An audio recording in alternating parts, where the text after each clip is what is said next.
Hey guys, so last night I went and saw a pre-screening of the movie The Judge.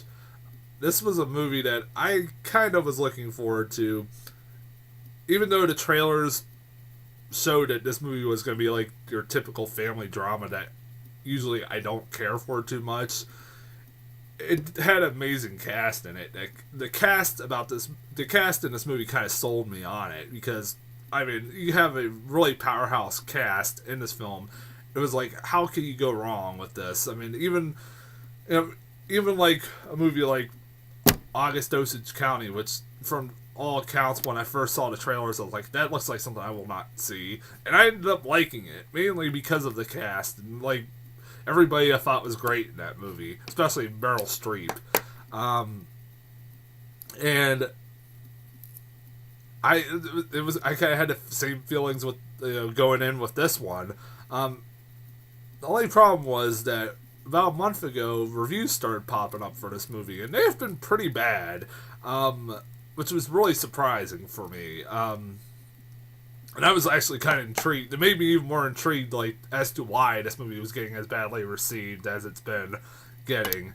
Um, I like I said, I was kind of intrigued by it, especially with this kind of cast you have. Like, I was like, how bad can this movie be? Um, at the same time, I was kind of like, I don't always agree with critics. Maybe this is one of those times I won't agree with critics, and I will enjoy the movie one way or another. Well, I'm gonna tell you this right now. I think I saw one of the worst movies I saw all year last night. This movie was pretty awful. It really was. It's a movie that honestly I could go on a rant about for a while. I'm gonna try to keep this short as possible, um, and try not to go on a random tangents throughout this whole thing because I've had to do this for I've had to try to record this a couple times because I kept going on random tangents about this movie. Um, and this review will probably be short because I guarantee I could shorten this down easily.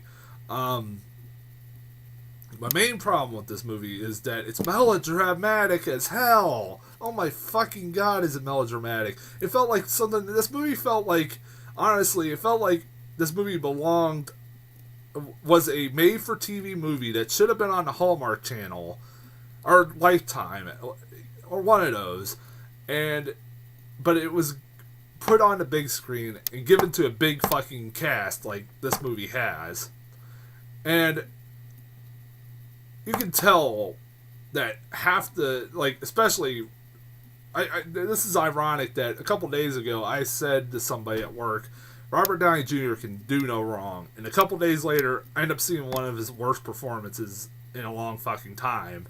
Because honestly, if you look up the definition of phoned in performances, this performance I think is the fucking complete definition of it. Robert Downey Jr. just doesn't look like he gives a fucking shit. I mean, halfway, somewhat for the movie, he kind of does, and then like it looks like he just gave the fuck up. Also, Vincent D'Onofrio, who pops in and out of this movie whenever the fuck the movie feels like it's necessary. Honestly, I forgot he was in this movie half the time. Looks like he doesn't really give a shit either. I'll give points to like people like Robert Duvall and like Vera Farmiga and Billy Bob Thornton. They look like they're at least trying, but people like Robert Downey Jr. just doesn't. It looks like he just doesn't give a shit.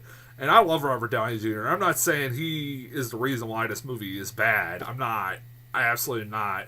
It's not like he was given shit. You can't really turn shit into gold. Um, the screenwriting in this movie is like the writing in this movie is terrible. It's every cliched line you could think of is thrown out there, and it's just like the lines in this movie are fucking groan inducing. Like, it's terribly. It's one of the most terribly written films of the year. Honestly, it is. It really is. And every fucking scenario is cliched. I mean, at one point, I knew what kind of movie we were getting into when Robert Downey Jr. first goes home, and the first person in the family you are introduced to is his mentally challenged brother, And I'm like, oh, for fuck's sake, it's gonna be one of those movies, isn't it? I'll give points to that kid though. And this is probably gonna piss some people off for me saying this, but fuck it, I'm gonna say it. This was an observation that I made like after I saw this movie. I was like, the kid that played the mentally challenged brother looks like took advice from Robert Downey Jr. in Tropic Thunder. He didn't go full retard. He actually played the character like it's made it seem like he actually an actual mentally challenged person. I mean, he actually did like he didn't like go overboard with it. He didn't really try to go overboard like say Sean Penn and I Am Sam is a great example, or Cuba Gooding Jr. in fucking Radio. Oh my god, I fucking hate that role. I hate that movie. Those are two good examples of like what Robert Downey Jr. meant in that movie. And he does all right. He does all right, but it's like, oh my god, we're going for that, like the sympathetic. Oh, they have a mentally challenged brother that they all love. Oh, fuck off. It's like I like this movie was just it was so groan inducing, and I felt like I needed to throw up half the fucking time. The lines and dialogue in this movie were so bad, and like, and of course there's the Robert. I'm gonna get into spoilers here. This is one of those movies I don't fucking give a shit. I'm gonna go to spoilers here. Robert Duvall, you know from like early on that something's wrong with him, and I guessed Alzheimer's, but then they go with the, of course, stereotypical route that you see in every kind of movie like this. He has cancer. Oh, jeez, I didn't see that coming. I knew it was gonna be either cancer or fucking Alzheimer's. I thought it was Alzheimer's because he was like losing his memory and shit like that. I thought that was where they were going. Oh, fuck. And then there's also parts of, like, storylines in this movie that are just completely dropped out of fucking nowhere and not given any resolution. Like, what the fuck happened to Robert Downey Jr.'s marriage? Like, it's a big part of the beginning of this movie that he's getting a divorce to his wife because his wife cheated on him. And it's mentioned somewhat throughout the movie. Like, Robert Duvall insults him about how his wife basically slept with another man. And then it's just never mentioned again. Like, it's no resolution whatsoever. Like, at the end of the movie, I sat there kind of going, well, whatever happened to his marriage? Well, he's looks like he's rekindling his relationship with his high school sweetheart, Vera Farmiga. Did he ever mention the fact that he's actually fucking married? Like, he doesn't ever fucking mention that. Like, he is technically still married to his wife. And it's just, fuck it. We'll just completely fucking, like, it's completely forgotten about. Like, the girl who played his wife was Ellie from Chuck. And I'm like, hey, I haven't seen her in anything in a long... Like, this is the first time I've seen her in anything other than Chuck, and I'm like, hey. I was like, hey, that's Ellie from Chuck. And I'm like... And then she's, like, in the movie for, like, less than 2 minutes. She finally gets, like, a big role. And I thought she was good on the show Chuck. Fuck. And then also, there's the disturbing... aspect, the disturbing incest storyline that's going on in this movie. Alright. This is not really ever fucking mentioned. This is getting the spoilers here too. At one point, Robert Downey Jr. goes to a bar and he starts making out with the bartender. He's like a younger, or like really young bartender. And you find out that Vera Farmiga that's Vera Farmiga's daughter, which, you know, it's kind of like it's like Robert Downey Jr. made out with her daughter, and the daughter like is attracted to him, and then you find out that like halfway through the movie, just out of nowhere, it's brought up that he might be the dad. So you're like, oh my god, he almost boned his daughter and he actually made out with his daughter. That's fucking disturbing. Like, that's not even fucking mentioned. Like, it doesn't really seem to faze him, other than the fact that he does have a daughter. Like, he's only fazed by the fact that he has a daughter, might have a daughter that he doesn't know about. But he isn't fazed by the fact that he made out with his daughter, almost boned his daughter. Fuck's sake. But then at the end of the movie, it's again just some thrown out there, out of fucking nowhere, that with no setup, that Vera Farmiga, that it wasn't Robert Downey Jr.'s kid, it's Vincent D'Onofrio's kid. And so, the moral of the story is that he made out with his fucking niece. And it's not even fucking mentioned. There's no setup to, like, that there was any relationship with Vincent D'Onofrio and Vera Farmiga. It's just thrown the fuck out there for the hell of it. And they're like, okay, where the fuck does that come out? Like, there's shit, like, storylines that come out fucking nowhere in this movie. And sometimes just don't even fucking get mentioned ever again. This movie also is very fucking long. It was just like, when is this movie gonna fucking end? And I saw this at, like, The Course, a movie like this. It's a 2.5 hour movie. The only pre-screening was at 10 p.m. Of fucking course. Why couldn't you do it earlier? I was like, when is this movie gonna end? I was just like it felt like it dragged on forever and ever and ever and ever and ever and ever and ever. Like, oh. And by the end of this movie, I was just like, I think there was only one other person in the movie theater. That was it. Me and one other person were in there, and that's it. I don't think this movie's gonna do very well. I hope it's not. Go fucking see Gone Girl, for God's sake. Love of God.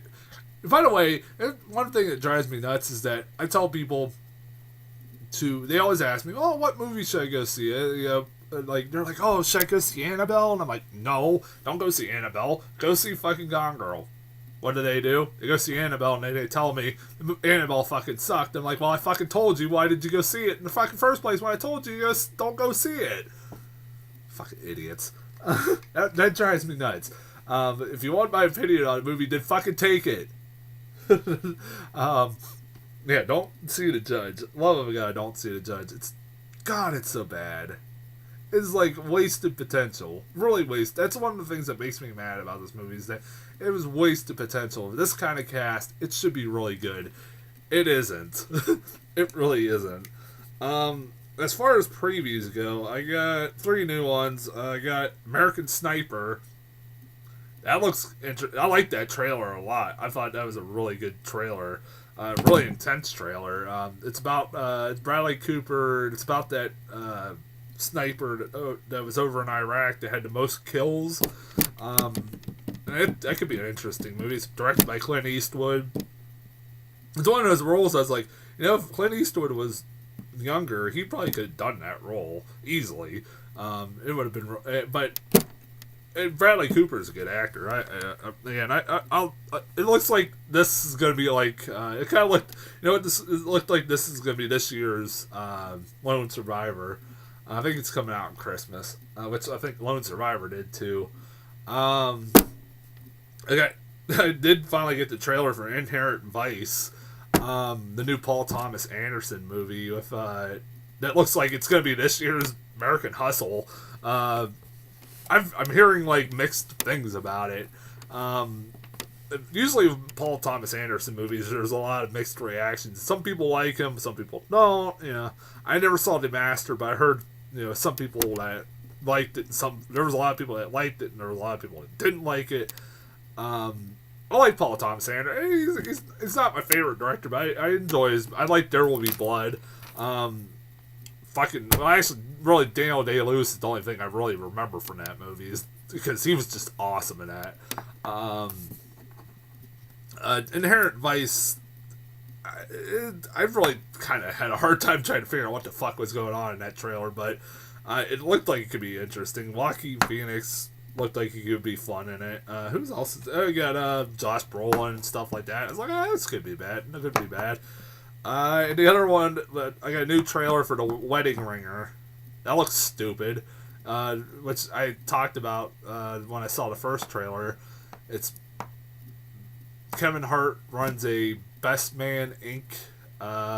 Where he's hired as a best man for people who don't have best man. Who's it? Josh Gad doesn't have a best man, so he hires Kevin Hart. It looks really stupid. I'm gonna pass on that. It didn't make me laugh at all during the trailer. Apparently I'm gonna get for next up till January. I'm gonna continuously get Taken 3. This is the third time I've got Taken 3 in the last couple weeks. Like, I got in front of Annabelle, Gone Girl, and in front of I forgot what movie I just saw, The Judge. And I also got the fucking trailer for Unbroken again. I keep getting that trailer like all the damn time in front of every movie that obviously is like maybe gonna get some awards come Oscar season, which I don't see this movie getting. Unbroken. I can't fucking wait for that. But anyways, I'm gonna be back very shortly here. I got another review to do for ABC's of Death 2. I didn't forget about doing that. I'll be back. I'm gonna take a little short break, and I'm gonna talk about ABC's of Death 2.